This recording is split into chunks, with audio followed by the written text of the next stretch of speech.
Now that Sloppy Joe's out the race, what? Now that he's been wheeled off the stage,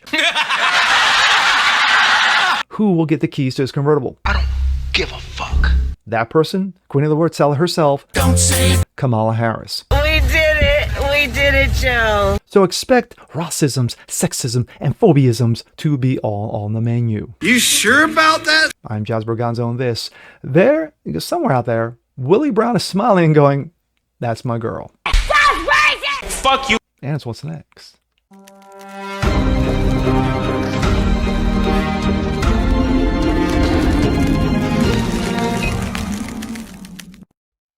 What's up, everyone? Jazz Berganzo, what's next? Daily dose, common sense, facts, and salt. Hope you guys are feeling good today on this Monday.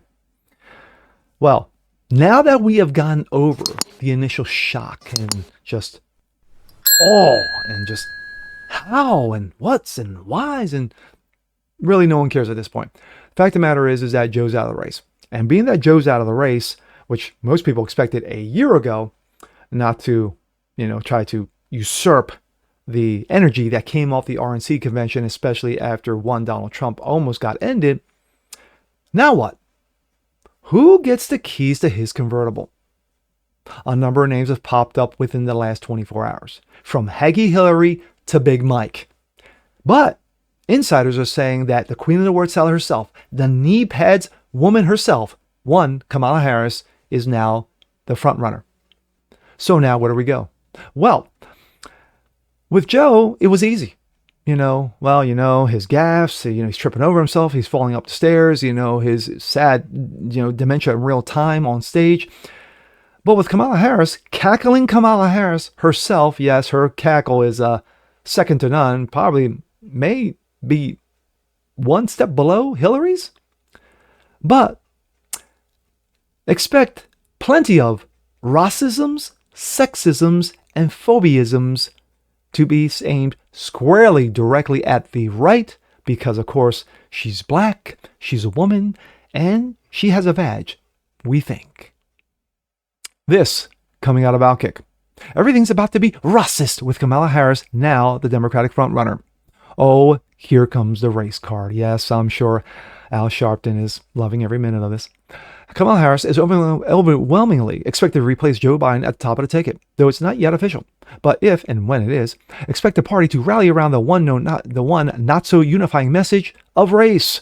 The media will gladly assist. In fact, the press has already started. Just moments after Biden announced that he would not seek re-election, CBS News raised the following question during its breaking news coverage. Is the nation ready to elect its first female black president? Here's a look at some of the headlines following Biden's announcement. Harris, endorsed by Biden, could become the first woman, second black person to become president. ABC News. Kamala Harris, Democrats would bet against history of sexism and racism. Reuters. Harris will seek Democratic nomination. Could be the first black woman, Asian American, to lead a major party ticket. What? She's half and half. Did you know she was Asian? News to me. CNN. Harris will become the first woman, second black person to become president. AP News. She's already broken barriers, and now that Harris could become the first black woman to lead a major party president after President Joe Dementia abruptly ended his re-election bid and endorsed her. Chicago Tribune. Hey, have you heard that Kamala Harris is black? I didn't know. Really, I'm sure some of you are surprised as well. A race between Harris and Trump would be portrayed as old white man versus black woman, and with the press and Democrats daring voters to prove that they're not racist. This discourse, get ready. A whole bunch of people are about to be called racist. Any questions, facts, or concerns about Kamala are semi-negative will be met with simple response: racisms. It will be racist to doubt her, racist to point out her failures, both as district attorney and vice president. Racist to question her ethics of her likely winning the nominee after voters pledged support for Biden, who soundly defeated Harris in the 2020 Democratic primaries. Remember those? Fox News host Will Cain agrees. Post the following on X. Get ready. Everything's about to be racist again. Any questions about Kamala? Racist. Don't support Kamala? Racist. Point out facts on her failures and her past? Racisms. The hell with turning down the temperature. Tired of hearing about white supremes? Get used to it. Harris supporters will turn up the volume, several levels, no matter how much further it tears the society apart. And the consequences are severe. The American left hates Donald Trump far more than it loves this country. Imagine if Trump defeats Harris, as the betting markets believe he will. Sure, they may blame Putin. Even more so, they will blame you, the voters. They will call you racist and smear the nation. It will be George Floyd 2.0, just even more vile. Speaking of the primaries, remember that lovely primary way back when it was Kamala Harris versus Tulsi Gabbard? Yes. With everybody else on stage, those two were the focal point.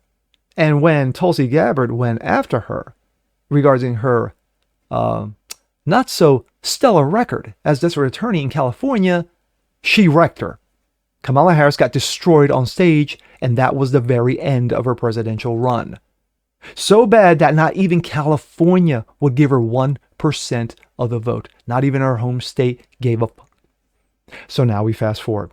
Now that Biden's out of the race. Now that Kamala has the keys, expect all this and much more to be on the menu, because that's all they got. They can't debate facts. She has none. Failures. She has plenty of them. Word salad, plenty. And her history of getting to where she is, well, just ask Willie Brown.